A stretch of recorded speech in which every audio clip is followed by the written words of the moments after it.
सर्वेभ्यो नमो नमः। नमस्कार। स्वागत है आपका सरल संस्कृत सुगम संस्कृत में और मैं हूँ प्रतिभा दीक्षित। आज के वीडियो में हम प्रत्यय से संबंधित 40 महत्वपूर्ण प्रश्नों को हल करने वाले हैं। इसमें जिस तरीके से परीक्षा में प्रश्न पूछे जाते हैं लगभग उसी तरीके के प्रश्न मैंने यहाँ पर दिए हैं। इसके अतिरिक्त प्रत्ययों से संबंधित कुछ बेसिक प्रश्न हैं। तो इस वीडियो को देखने के बाद आपके प्रत्यय से संबंधित बहुत सारे कॉन्सेप्ट क्लियर हो जाएंगे, प्रत्यय का आपका रिवीजन हो जाएगा। तो प्रत्यय की दृष्टि से अत्यंत महत्वपूर्ण वीडियो है, इसे पूरा देखिएगा और अंत तक हमारे साथ बने रहिएगा। इसके अतिरिक्त चैनल को अगर आपने अभी तक सब्सक्राइब नहीं किया है तो चैनल को सब्सक्राइब कर लीजिए और अगर आपको ये वीडियो पसंद आए तो जाने से पहले इसे लाइक और शेयर अवश्य करते जाइएगा। तो आइए प्रारंभ करते हैं। पहला प्रश्न है, निष्ठा संज्ञक प्रत्यय होते हैं तमप और तरप, क्षत्रिय और शानच, त और तवतु या फिर कोई नहीं। तो निष्ठा संज्ञक कौन से प्रत्यय होते हैं, कौन से प्रत्ययों की निष्ठा संज्ञा होती है? त और तवतु, इनको निष्ठा संज्ञक प्रत्यय कहा जाता है। दूसरा प्रश्न है, लभ्यम पद में प्रकृति प्रत्यय है लब धातु यत प्रत्यय, लब धातु ण्यत प्रत्यय, लब धातु क्यप प्रत्यय या लब धातु ल्यप प्रत्यय। तो कौन सा प्रत्यय है लभ्यम में? इसमें है यत प्रत्यय। चूंकि ये हल अंत वाली धातु है किंतु इसकी उपधा में अ है और इसके अंत में पवर्ग का भ है, इसलिए ये इसमें यत प्रत्यय हुआ है। तो यहाँ पर कौन सा प्रत्यय हो जाएगा? यत प्रत्यय, लब धातु यत प्रत्यय। तीसरा प्रश्न है, दृष्ट धातु से तुमुन प्रत्यय करके निष्पन्न पद होता है दृष्टुम, दर्शयितुम, दर्शितुम या द्रष्टुम। तो क्या सही उत्तर होगा यहाँ पर? यहाँ पर उत्तर होगा ऑप्शन 4 द्रष्टुम। तुमुन प्रत्यय करके द्रष्टुम पद बनता है। चौथा प्रश्न है, क्षत्रिय प्रत्यांत शब्द में प्रत्यय का अवशिष्ट रहता है। क्या रहता है क्षत्रिय में? अन, अत, आन या मान। तो क्या शेष रहता है? क्षत्रिय का अत शेष रहता है। तो इसका सही उत्तर हो जाएगा ऑप्शन 2 अत। यहाँ पर मैंने 1 2 3 4 नहीं लिखे हैं, लेकिन आप स्वविवेक से समझ सकते हैं 1 2 3 4 इस तरीके से। पांचवा प्रश्न है, स्तुत्य शब्द में प्रत्यय है यत, ण्यत, क्यप या फिर तव्यत। तो स्तुत्य में कौन सा प्रत्यय है? स्तुत्य में है क्यप प्रत्यय।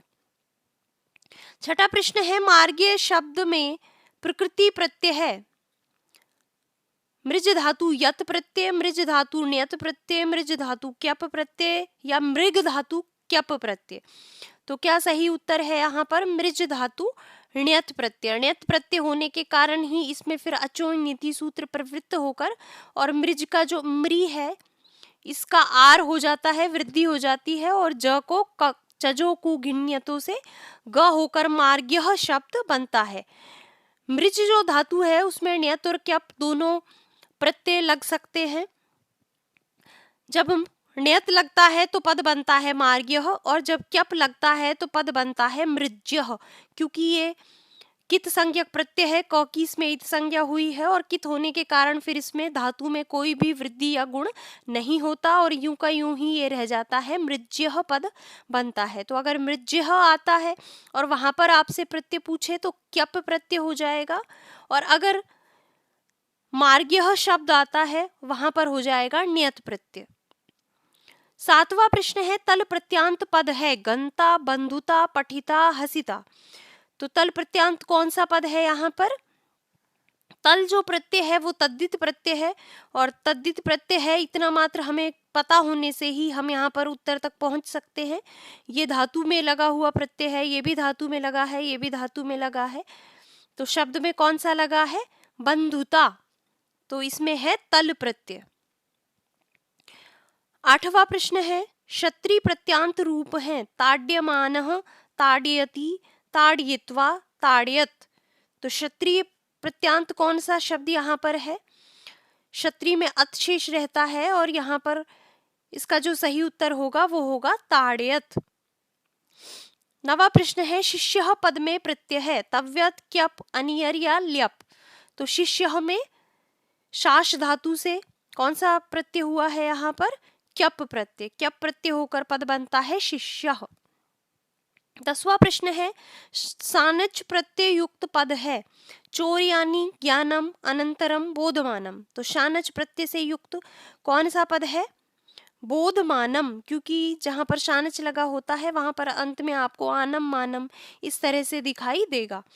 तो बोधमानम इस पद में शानच प्रत्यय लगा हुआ है।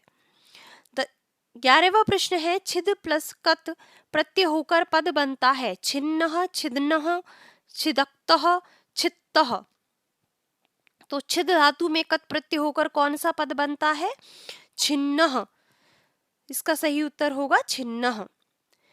12वां प्रश्न है कृतवान पद में प्रत्यय हुआ है वतुप तवतु कत या फिर शानच। तो कृतवान पद में कौन सा प्रत्यय हुआ है? तवतु प्रत्यय। कृत धातु से तवतु क्री धातु से तवतु प्रत्यय करके और पद बनता है कृतवान। 13वां प्रश्न है अधोलिखित पदों में से किसमें त प्रत्यय का प्रयोग नहीं हुआ है?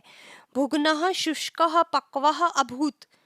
तो किसमें कत प्रत्यय का प्रयोग नहीं हुआ है? अभूत में। शुष्कः भुग्नः पक्वः इन तीनों में कत प्रत्यय है और अभूत जो है वो कत प्रत्यांत पद नहीं है। तो ये इसका सही उत्तर हो जाएगा। 14वां प्रश्न है कारकः पद में प्रत्यय है घय ण्यत निनी या नवुल। तो कारकः में कौन सा प्रत्यय है? कारकः में नवुल प्रत्यय है। इसमें ऋणा और ल इन दोनों की संज्ञा होकर लोप हो जाता है, वु शेष रहता है। युवार नाकौ से वु के स्थान पर अक आदेश होता है और अक आदेश होकर और क्री के स्थान पर बाद में अचोनीति से वृद्धि हो जाती है और यहाँ पर कारकः पद बनता है। इसकी हम विस्तृत बात कर चुके हैं। यद्यपि हम लगभग सारे प्रत्ययों की विस्तृत बात वीडियो में कर चुके हैं। चैनल पर बहुत सारे वीडियोस प्रत्यय से संबंधित हैं। ट्रिक्स से हमने प्रत्ययों को पढ़ा है, नॉर्मली हमने प्रत्ययों को पढ़ा है, लघु सिद्धांत के अनुसार पढ़ा है, सेकंड ग्रेड के सिलेबस के अनुसार पढ़ा है। तो आप बहुत सारी प्लेलिस्ट हैं, आप अपने अनुसार चैनल से प्रत्यय के वीडियोस देख सकते हैं। अगर यहाँ पर आपको प्रश्न हल करने में परेशानी आ रही है तो प्रत्येक प्रश्न का उत्तर आपको चैनल पर ही मिलेगा। आप प्रत्यय से संबंधित वीडियोस देखिए। चलते हैं अगले प्रश्न की तरफ।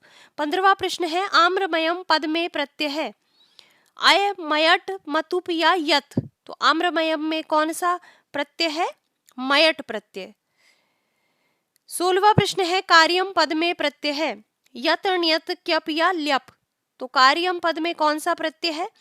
कार्यम में है ण्यत प्रत्यय। क्री धातु से नित प्रत्यय करके पद बनता है ण्यत। 17वां प्रश्न है हन धातु से क्षत्रि प्रत्यय होकर पद बनता है हनन हनत घनन घनन। तो कौन सा सही उत्तर है यहाँ पर? यहाँ पर सही उत्तर है घनन। इस तरीके का पद हन धातु से क्षत्रि प्रत्यय होकर बनता है। इसे आप याद रखिए, ये मोस्ट में है क्योंकि ये थोड़ा अलग तरीके से शब्द बनता है तो परीक्षा में पूछा जा सकता है। अगला प्रश्न है क्षत्रि प्रत्यांत पद नहीं है लिखन वदन सन अपठन। तो कौन सा यहाँ पर क्षत्रि प्रत्यांत पद नहीं है? लिखन भी है, वदन भी है, सन भी है। अपठन यहाँ पर क्षत्रि प्रत्यांत पद नहीं है, तो इसका उत्तर होगा अपठन। 19वां प्रश्न है मुद धातु से शानच प्रत्यय होकर निष्पन्न पद होता है मुदमान मुदमानः मोदमानः या मोदवानः। तो मुद धातु से शानच प्रत्यय होकर कौन सा पद बनता है? मोदमानः। 20वां प्रश्न है नवुल प्रत्यांत पद नहीं है पाठकः पावकः गमकः शुष्कः। तो कौन सा नवुल प्रत्यांत नहीं है? तो नवुल प्रत्यांत नहीं है शुष्कः, ये कत प्रत्यांत पद है। गमकः में नवुल हुआ है, पावकः पाठकः तीनों में नवुल हुआ है। 21वां प्रश्न है घय प्रत्यांत पद नहीं है यागः लाभः संयमः ज्ञातः। तो कौन सा घय प्रत्यांत नहीं है? तो इसका सही उत्तर होगा ज्ञातः, क्योंकि यागह में भी घय प्रत्यय है, लाभः में घय प्रत्यय है और संयमः में भी समपूर्वक यम धातु से घय प्रत्यय होकर संयमः पद बनता है। तो इसका सही उत्तर है ज्ञातः, क्योंकि ज्ञातः में घय प्रत्यय नहीं है, कत प्रत्यय है। 22वां प्रश्न है कायः पद में प्रकृति प्रत्यय है। की धातु घय प्रत्यय, ची धातु घय प्रत्यय, ची धातु यण अण प्रत्यय या फिर कोई नहीं।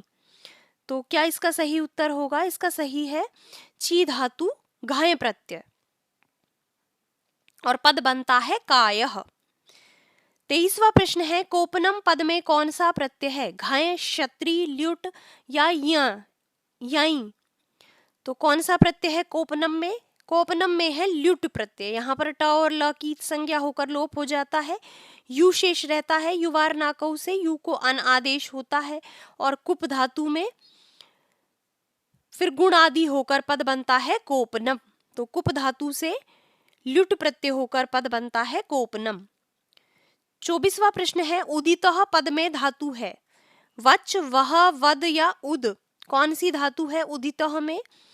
तो उदितः में है वद धातु। 25वां प्रश्न है निम्न में से कृत्य प्रत्यय नहीं है। तव्यत, अनियर, यत और ल्यप। तो कौन सा इनमें से कृत्य प्रत्यय नहीं है? तो ल्यप यहाँ पर कृत्य प्रत्यय नहीं है। कृत्य 7 प्रत्यय होते हैं, इसके बारे में हम बात कर चुके हैं। तो कौन से 7 हैं वो आप कमेंट करके बताइएगा। चलते हैं अगले प्रश्न की तरफ। 26वां प्रश्न है सुप्तः पद में प्रकृति प्रत्यय है। सुप धातु कत प्रत्यय, सुप धातु घय प्रत्यय, स्वप धातु कत प्रत्यय, स्वप धातु ल्युट प्रत्यय। तो कौन सा सही है इसमें? इसमें सही है स्वप धातु कत प्रत्यय होकर सुप्तः पद बनता है। तो सुप्तः में अगर आपसे धातु पूछे तो स्वप है और प्रत्यय पूछे तो कत प्रत्यय है।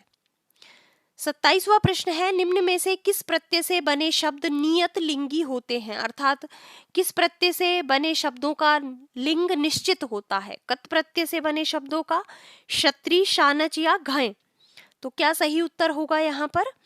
यहाँ पर सही उत्तर होगा घय प्रत्यय। घय प्रत्यय से बने हुए शब्द नित्य रूप से ही पुल्लिंग होते हैं। इनसे बने हुए जो शब्द हैं वो तीनों लिंगों में चलते हैं, इसलिए इसका सही उत्तर हो जाएगा घय प्रत्यय। 28वां प्रश्न है भुज धातु से तुमुन प्रत्यय करके कौन सा पद बनता है? निष्पन्न पद क्या होगा? भोजियितुम, भोक्तुम, भोजितुम, भोगियितुम। तो क्या पद बनेगा? इसका सही उत्तर हो जाएगा 2 भोक्तुम।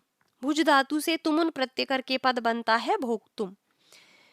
29वां प्रश्न है तरप तमपऊ खालिस्तान की पूर्ति यहाँ पर करनी है। भम, घ, घी, घू। तरप और तमप प्रत्यय की कौन सी संज्ञा होती है? भम संज्ञा होती है, घ संज्ञा होती है, घी या घू। तो तरप और जो तमप प्रत्यय हैं उनकी घ संज्ञा होती है, इनको घ संज्ञक प्रत्यय भी कहा जाता है। 30वां प्रश्न है सह धातु से कत्वा प्रत्यय से निष्पन्न पद होगा। सहित्वा, सहत्वा, सोढ़वा, सोहित्वा। तो क्या पद बनेगा यहाँ पर? यहाँ पर पद बनेगा सोढ़वा। इसे आप याद रखिए, ये इंपॉर्टेंट की श्रेणी में आता है, पूछा जा सकता है। या तो इस तरह से पूछा जा सकता है कि सोढ़वा में कौन से प्रकृति और कौन सा प्रत्यय है, या फिर इसमें धातु भी पूछी जा सकती है। तो सह धातु से कत्वा प्रत्यय करके पद बनता है सोढ़वा। अगला प्रश्न है रसवान पद में प्रत्यय है। शानच, तवतु, मतुप या तव्यत। तो रसवान में कौन सा प्रत्यय है? रसवान में है मतुप प्रत्यय। अगला प्रश्न है मरुत प्लस मतुप से निष्पन्न पद होता है। मरुतमान, मरुतमानः, मरुतवान या मरुतवानः। तो क्या पद बनता है मरुत प्लस मतुप से? यहाँ पर पद बनेगा मरुतवान। 33वां प्रश्न है अनियर प्रत्यय किस अर्थ में होता है? भाव में, कर्म में, कर्ता में, भाव और कर्म में। तो अनियर प्रत्यय भाव और कर्म दोनों अर्थों में धातुओं के साथ होता है। तो इसका सही उत्तर हो जाएगा भाव और कर्म में। 34वां प्रश्न है सृज धातु से तुमुन प्रत्यय करने पर निष्पन्न पद होता है। सृजितुम, सृजितुम, सृष्टुम, सृष्टुम। तो क्या सही होगा यहाँ पर? सृज धातु से तुमुन प्रत्यय करके पद बनता है श्रष्टुम। 35वां प्रश्न है, लेखिता पद में प्रत्यय है तल, त्रिच, कत या इमनिच। तो लेखिता पद में कौन सा प्रत्यय है? त्रिच प्रत्यय, जो कि कर्ता अर्थ में होता है, धातुओं से होता है। तो लिख धातु से त्रिच प्रत्यय करके पद बनता है लेखिता, लिखने वाला। 36वां प्रश्न है, दो में से एक की अधिकता बताने के लिए कौन सा प्रत्यय प्रयुक्त होता है? तरप, तमप, तुमुन या मतुप। तो दो में से एक की अधिकता बताने के लिए, एक की श्रेष्ठता बताने के लिए तरप प्रत्यय का प्रयोग किया जाता है। 37वां प्रश्न है, निम्न में से किस प्रत्यय से बने शब्द अव्यय नहीं होते? तुमुन, क्त्वा, ल्यप या क्यप। कौन से प्रत्यय से बने शब्द अव्यय नहीं होते? तो क्यप से बने शब्द अव्यय नहीं होते। तुमुन से भी अव्यय होते हैं, कत्वा से बने शब्द भी अव्यय होते हैं और ल्यप से बने शब्द भी अव्यय होते हैं। अगला प्रश्न है, सत संज्ञक प्रत्यय होते हैं त और तवतु, क्षत्रिशानच, तरप, तमप या फिर यत, ण्यत। तो कौन से प्रत्ययों की सत संज्ञा होती है? किन प्रत्ययों को सत संज्ञक कहा जाता है? क्षत्रिय और शानच प्रत्ययों को। अगला प्रश्न है, वर्तमान कालिक अर्थ में आत्मनेपदी धातुओं से होने वाला प्रत्यय है कत प्रत्यय, तवतु प्रत्यय, क्षत्रि प्रत्यय या शानच प्रत्यय। तो वर्तमान कालिक अर्थ में आत्मनेपदी धातुओं से शानच प्रत्यय होता है। और अंतिम प्रश्न है, कर्ता अर्थ में धातुओं से होने वाला प्रत्यय है तव्यत, कत्वा, त्रिच या तल। तो कर्ता अर्थ में धातुओं से होने वाला प्रत्यय है त्रिच प्रत्यय। तो इसका सही उत्तर होगा त्रिच। तो ये प्रत्यय से संबंधित महत्वपूर्ण प्रश्न थे। आप कमेंट करके अवश्य बताइएगा कि आपके कितने प्रश्न सही हुए हैं। इस तरीके के प्रश्न ही परीक्षा में पूछे जाते हैं, तो इन प्रश्नों को देखने के बाद इन्हें आप एक बार दोबारा देखिए और ये देखने का प्रयास कीजिए कि किस किस तरीके से प्रश्न प्रत्यय में पूछे जा सकते हैं या आगे पूछे जाएंगे। तो इस वीडियो को यहीं पे समाप्त कर देते हैं। अगर आपको ये पसंद आया है तो जाने से पहले इसे अवश्य ही लाइक करके जाइएगा और अपने मित्रों के साथ भी इसे अधिक से अधिक शेयर कीजिएगा। तो मिलते हैं नेक्स्ट वीडियो में, तब तक के लिए धन्यवाद।